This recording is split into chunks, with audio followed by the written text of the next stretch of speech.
Kast volvió a tensionar la agenda política al cuestionar la forma en que se interpretaron los resultados de la CACEN, obligando después a la moneda a precisar que no desconoce las cifras, sino el énfasis puesto en las transferencias estatales. Esto en medio de la agenda del gobierno de José Antonio Kast, que busca cerrar el ciclo de la mega reforma y abrir una nueva etapa en seguridad. La ofensiva incluye más de 30 iniciativas, una reforma constitucional, el despliegue político del ministro Arrau y una narrativa comunicacional sintetizada en la frase "la mano ha cambiado". El giro, sin embargo, abre tensiones dentro del propio oficialismo y preguntas sobre cuánto de esta agenda entonces tiene viabilidad legislativa y cuánto busca recuperar la iniciativa política.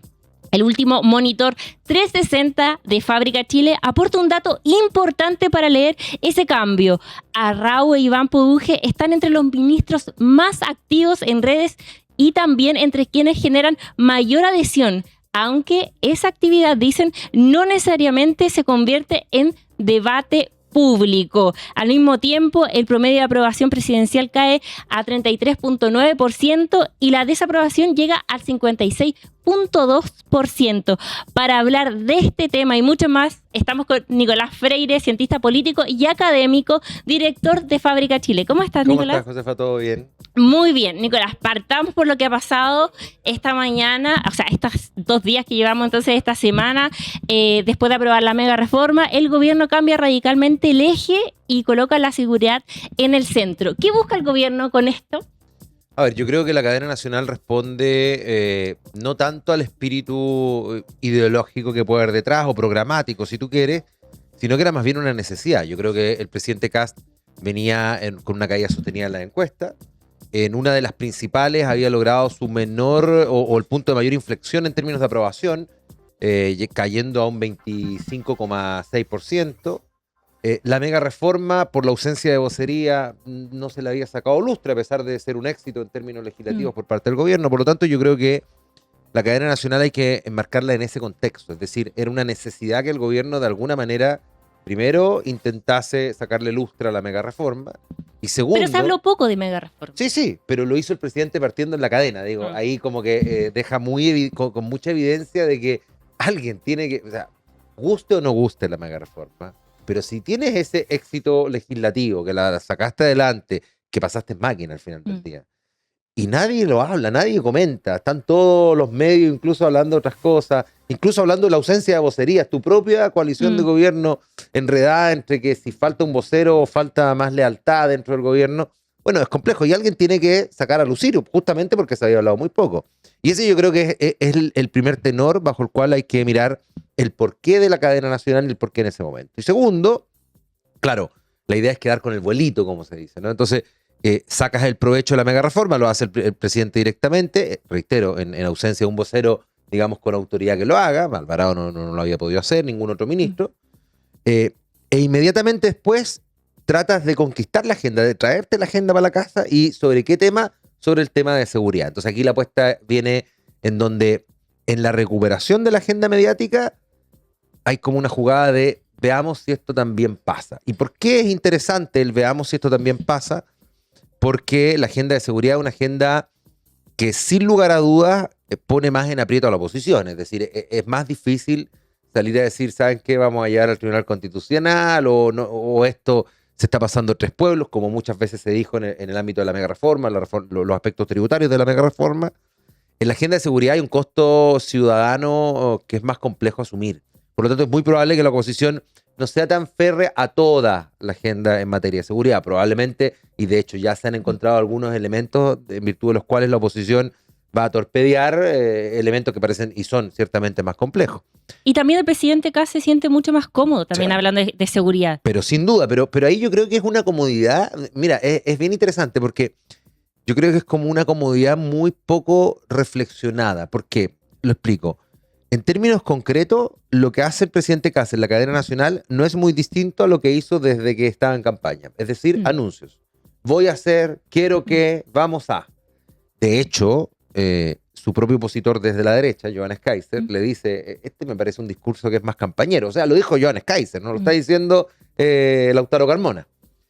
Y en eso no cambia mucho. El tenor de lo que ha venido diciendo el actual presidente, el entonces candidato, podría interpretarse como, si tú quieres, volador de luces o grito para la galería, ¿no? Para que la galería, digamos, tome fuerza, ¿no? Para librar las trincheras. ¿Y cuál es el problema? Donde digo que creo que está poco reflexionada. Que con ese mismo discurso se llegó como con el gobierno que trae los temas de seguridad, porque es la derecha dura, es la derecha valiente, ¿no? Era lo que se quería instalar. Y resulta que la comodidad sentado en la agenda de seguridad duró 2 días. ¿Por qué? Porque al segundo día empezaron a crujir y empezaron a haber fracturas en términos de, bueno, ¿qué pasó con la ministra de Seguridad Steiner? ¿Se habló o no se habló con ella mientras era fiscal? Luego esa misma bola de nieve creció. Bueno, ¿hay plan o no hay plan de gobierno? La ministra reconociendo que no sabía. O sea, el tema de seguridad es como cuando a uno le preguntan, ¿y jugáis la pelota? Sí, ¿de qué jugáis? De 10. Pero en realidad uno no lo ha reflexionado muy bien y no sabe si ahí va a rendir del todo. Es donde le gustaría a uno jugar. ¿Y la ex ministra se va a transformar en un fantasma para el gobierno en esta materia o no? En esta materia yo creo que siempre va a estar presente, por lo menos en voz de los analistas, para recordar y para hacer ver que... Lo errático de la instalación. Exacto, el tema de seguridad no es tan dado que este gobierno lo administre también. De hecho, en la misma cadena nacional, el presidente Kast menciona una serie de datos, entre ellos un par de los cuales seguramente distorsionados o completamente falsos. Y lo curioso es que todos esos datos son afortunadamente la prueba concreta de que algo en seguridad está cambiando, pero no es la prueba concreta de que este gobierno haya hecho algo. Este gobierno lo que hizo, si queremos darle un mérito, y el mérito se lo vamos a dar y se lo doy explícitamente al ministro Rau, es salir a decir que el plan en materia de seguridad que tenían era el plan que venía del gobierno anterior. Y el gobierno anterior... Pero no lo dice el presidente, y hoy día Giorgio Jackson dice que el presidente no es capaz de reconocerle las cosas buenas al gobierno de Boric. Le cuesta mucho, evidentemente. Yo creo que no solo por el cómo es este presidente y el cómo es esta derecha, en donde si concede se te desordena el gallinero inmediatamente. O sea, imagínate a los nacional libertarios escuchando al presidente que concede algo. Y aparte que Kast y Boric igual se han transformado, no puede existir el uno si no existe el otro. Yo creo que sí, en este último tiempo sobre todo se han terminado transformando en el alter ego. Pero lo curioso es que todas estas cifras en materia de seguridad vienen de la instalación de una agenda del gobierno anterior. Reitero, un gobierno que, y yo aquí mismo lo di y he sido crítico en varios aspectos del gobierno anterior, pero en materia de seguridad el gobierno anterior probablemente el que más ha avanzado desde el retorno a la democracia, o sea, un ministerio nuevo, el cambio de gendarmería al ministerio de seguridad, ya pues son dos elementos... Que eso último dicen que es lo más relevante en el último tiempo. Es que es inaudito, o sea, es un cambio contundente, la creación de un ministerio y el darle cuerpo a ese ministerio con gendarmería, que es algo bien complejo, incluso por entramados internos que no nos vamos a enredar ahora, pues son hasta incluso más fomes, pero que tienen que ver con asociaciones dentro del gremio que no están presentes en otras policías, por ejemplo. Pero bueno, más allá de eso, yo creo que ahí, para cerrar la idea, la propuesta de Kast de volver a seguridad es una propuesta que es mediática, es para retomar agenda, pareciera ser muy cómoda, pero no necesariamente lo va a hacer. Y ahí el último elemento que creo que hay que agregar es, no necesariamente va a ser cómoda por lo que acabamos de conversar, es decir, porque no hay pruebas de que en materia de seguridad este gobierno, más allá de sentirse cómodo, lo haga tan bien como para estar tan cómodo, sino que además por el hecho de que hay una cosa distinta en la oposición. Y ahí voy con una perspectiva crítica. La oposición en materia de la mega reforma no tenía un discurso. O sea, la única unidad que encontró la oposición fue, no, vamos a decir que no y nos vamos al Tribunal Constitucional. Eso fue todo. Es decir, mostró probablemente la faceta más triste de la oposición, que no tenía nada prácticamente. Independientemente de cómo algunos intentaron articular. Pero no estaban claros, incluso los articuladores se veían más comunicacionales como Manu Cheri. Y además los que trataron de hacerlo, que yo, dicho sea de paso, no los apunto con el dedo y no los enjuicio. Estoy hablando de los senadores del PPD. Porque algo trataron de hacer al final del día. O sea, en el vacío que tenía la oposición respecto a la mega reforma, de no saber cómo actuar de manera unitaria, bueno, ellos tuvieron, y además que lo estaban haciendo todos por debajo de la mesa, hay que decirlo, pero tuvieron como la intención de ir a negociar algo, a ponerle una pincelada progresista a la mega reforma. No lo lograron. Bueno, ¿Por qué digo que la agenda en materia de seguridad para el gobierno puede ser un poquito más compleja? Porque cambia el panorama para la oposición. Por la oposición sí hay elementos que unitariamente ya tienen un piso de acuerdo. Por ejemplo, y es donde van a hacer sudar la gota gorda al gobierno, en materia de levantamiento del secreto bancario, entre otros. Es decir, sí, porque esta agenda también se ve muy punitiva y tampoco tiene otros aspectos que son relevantes, como el seguimiento del dinero para el narcotráfico, que es un aspecto relevante, y también de qué manera se hace prevención. O sea, es una agenda que está débil en ciertos aspectos. Sí, estoy de acuerdo contigo. De hecho, uno puede analizar, yo creo que la propuesta en materia de seguridad del presidente Kast tiene elementos faltantes en el combate al crimen organizado a nivel internacional, y ahí bandera de lucha el levantamiento del secreto bancario. O sea, no es una propuesta ideologizada, ¿no? O desde una perspectiva política. Es una propuesta técnica. Está presente en muchos países que combaten el crimen organizado.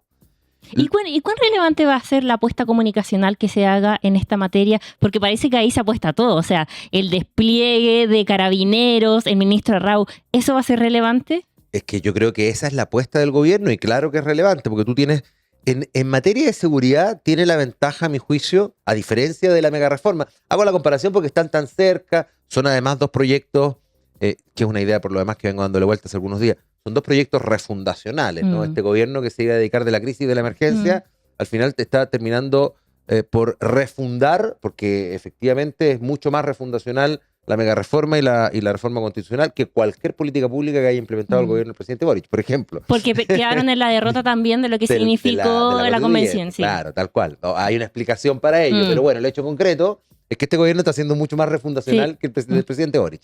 Bueno, dicho eso, creo que el elemento que te permite moverte en un tema como seguridad, a diferencia de la mega reforma, tiene dos patitas, tiene dos riendas. Una es la legislativa, que el gobierno ya vimos con cierto desorden verbal, pero orden y disciplina a la hora de votar, logra, ¿no?, comúnmente sacar adelante. No se le desordena el gallinero con la vocería, pero al final cuando van a votar, votan todos juntos y siempre logran conseguir o el apoyo del PDG o descolgar a alguien de la oposición, sobre todo en la Cámara principalmente. Pero en materia de seguridad, aquí se juega en otra cancha. Se juega en la cancha de los matinales, se juega en la cancha del encuadre, se juega en la cancha en donde ya vimos las primeras imágenes del presidente con decenas y cientos de uniformados detrás. Ese mono es el que termina también conquistando la ciudadanía. Entonces, ¿qué es lo que ocurre?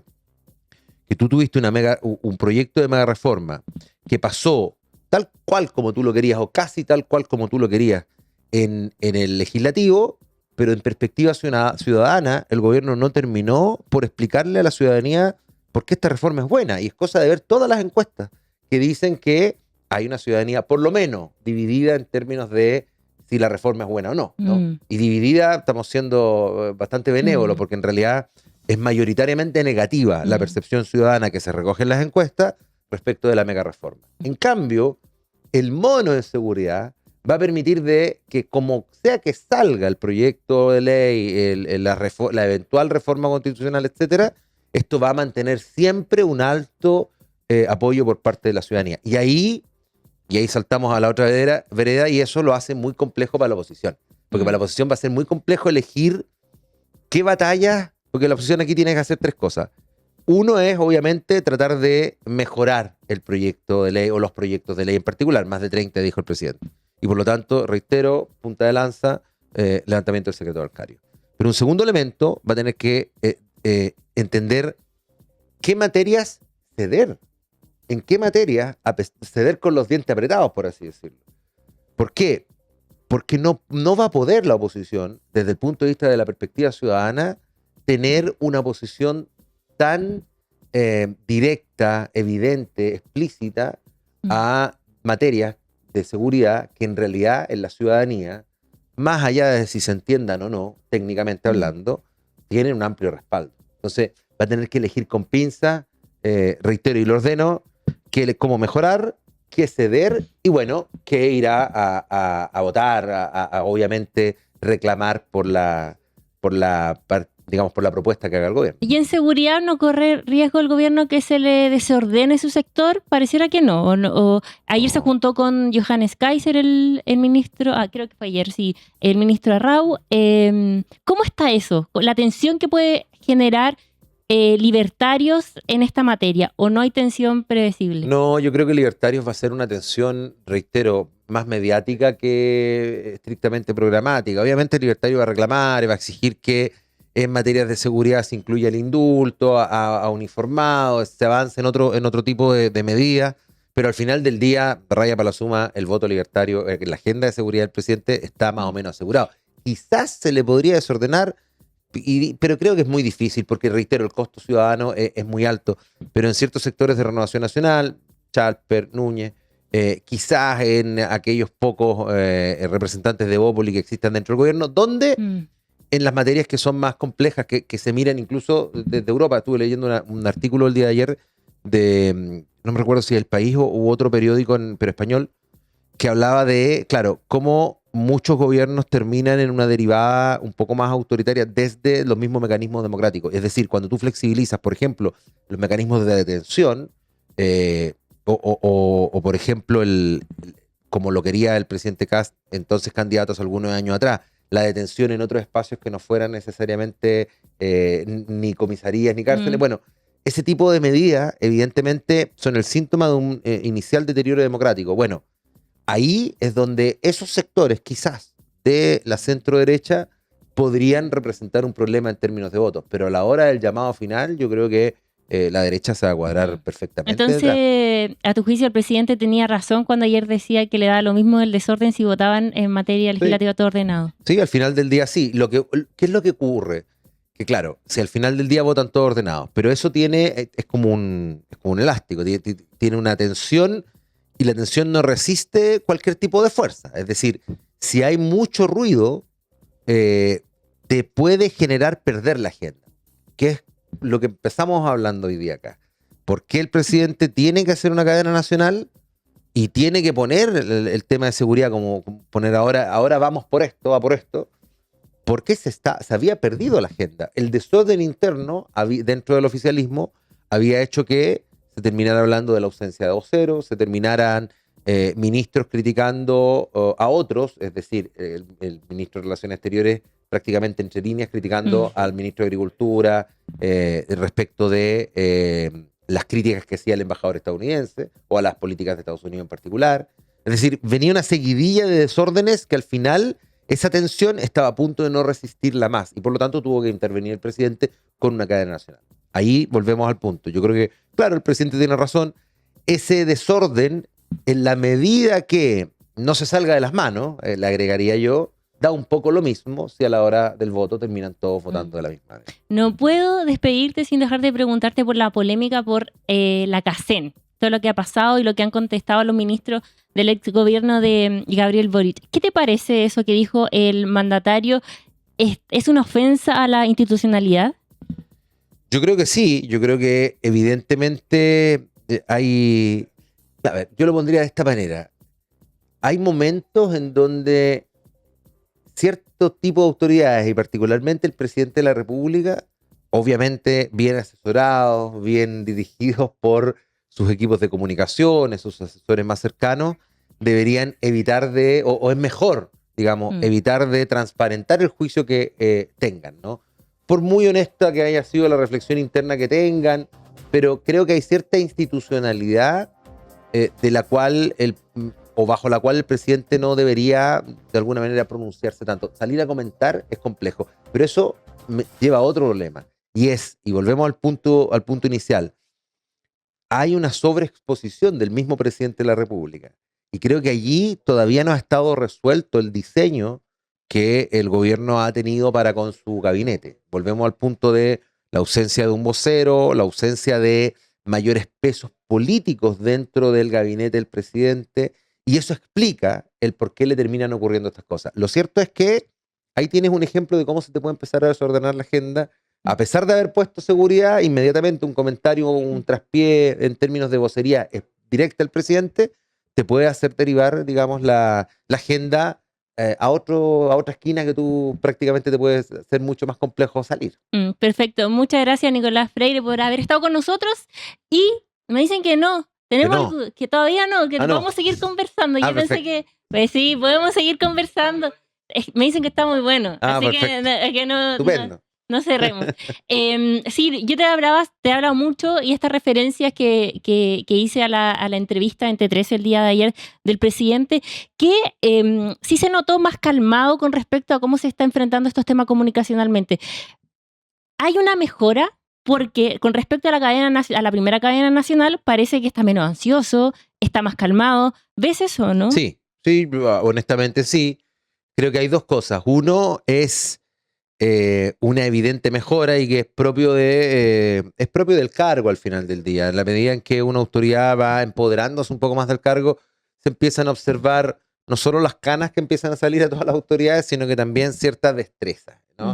Es lo esperable. Yo creo que es además lo que hemos visto en todos los presidentes de la República. Al menos desde el retorno a la democracia hasta hoy día. Y es bueno, ¿no? Y qué bueno que así ocurra. Ahora, eso también yo creo que tiene otra explicación. Esa mejora es una mejora que es trabajada.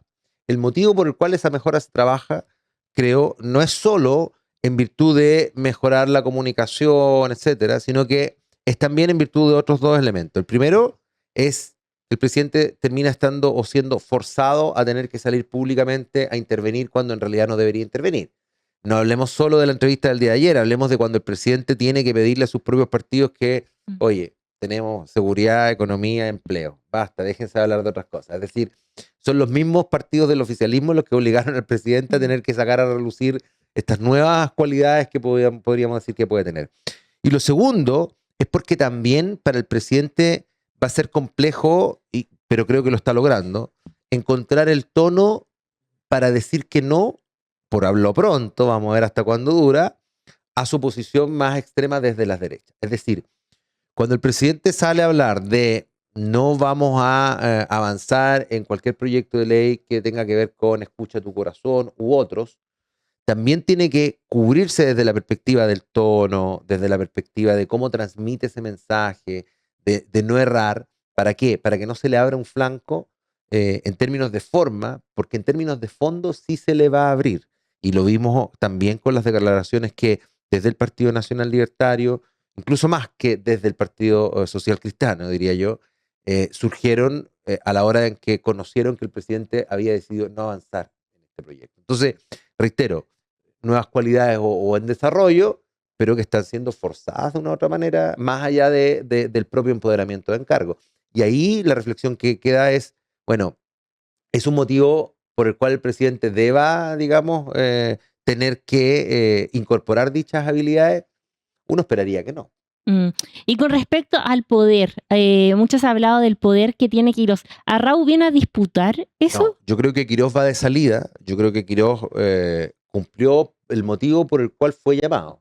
Creo que me atrevo a decirlo, pero iba a decir a riesgo de equivocarme. Da lo mismo si me equivoco, pero creo que el diseño del ministro de Hacienda que tiene este gobierno era un ministro de Hacienda que pudiese hacer o implementar gran parte de la agenda de transformación hasta cultural dentro de los primeros meses. Pero tiene dos explicaciones. La más importante de las dos es que se está hablando, y es muy posible que en el futuro a mediano plazo cambie la composición del Senado, en el entendido de que el senador Calisto se vaya para la casa y obviamente la Federación Regionalista tendrá que nombrar, probablemente será Mulet quien lo sustituya en el cargo. Además, tenemos que ver cómo evoluciona la situación de la senadora Flores. Entonces también puede cambiar la composición. Ya basta que con uno cambie para poder tener un empate de técnico, básicamente. Imagínate con dos. Pasaría el gobierno a tener le cambiaría el panorama por vía judicial. Que por cierto es muy bueno que ocurra, porque se están respetando las instituciones. Pero eso dice otra cosa. Dice que las grandes reformas, o ni siquiera las grandes reformas, las reformas en general van a ser mucho más difíciles de llevar adelante. Por lo tanto, pensar en una mega reforma en esa situación habría sido muy complejo. Por lo tanto, ¿Qué tipo de agendas sí pueden de alguna manera tener algún sustento en esas condiciones, en las condiciones de tener minoría en el Senado particularmente? Las agendas de seguridad, en donde oponerte a una agenda de seguridad hoy día tiene un costo tremendamente alto. Y entonces creo que más allá de si sale o no sale el ministro Quirós del gabinete, lo que quiero decir yo es que va a haber una posta en cuál va a ser el ministro en primera línea por parte del gobierno. Lo fue Quirós hasta ahora. Hay que ver cuánto dura y si logra llevar adelante esta nueva idea que tiene de la reforma del estatuto administrativo. Veamos si le alcanza el oxígeno para llevar adelante esa iniciativa. Pero lo cierto es que está entrando una nueva agenda y esa nueva agenda conlleva un nuevo ministro, que es Arrau. Y yo creo que Arrau va a ser, por lo pronto, de aquí a los próximos 6 meses, incluso 9 meses, me atrevería a decir, el ministro que va a capturar la mayor atención mediática, política, y Quirós va a ir lentamente saliendo del core business del trabajo legislativo. Y Arrau tiene otras definiciones también. Él entiende mejor la política, estuvo en la convención, entonces es otra persona que llega a negociar también con... Uno esperaría, y creo que no solo tiene que ver con la persona, que yo también, al igual que tú, lo entiendo y reconozco en Arrau esas cualidades que el ministro Quirós no tenía. ¿No? Arrau además es mucho más afable que el ministro Quirós, también hay que decirlo. Pero también la agenda de seguridad se presta, es decir, no solo el ministro Arrau va a tener más interés en negociar porque tiene una trayectoria y conoce y sabe que en política negociar es importante y como uno comunica también es importante, sino que la agenda de seguridad por sí sola va a invitar a la oposición a negociar porque no tiene otra alternativa que no sea la de negociar determinados elementos dentro de esta gran agenda en materia de seguridad del presidente de la República. Perfecto, muchas gracias Nicolás Freire, entonces académico, cientista político y también director de Fábrica Chile. Que esté muy bien. Gracias a ti, que esté muy bien.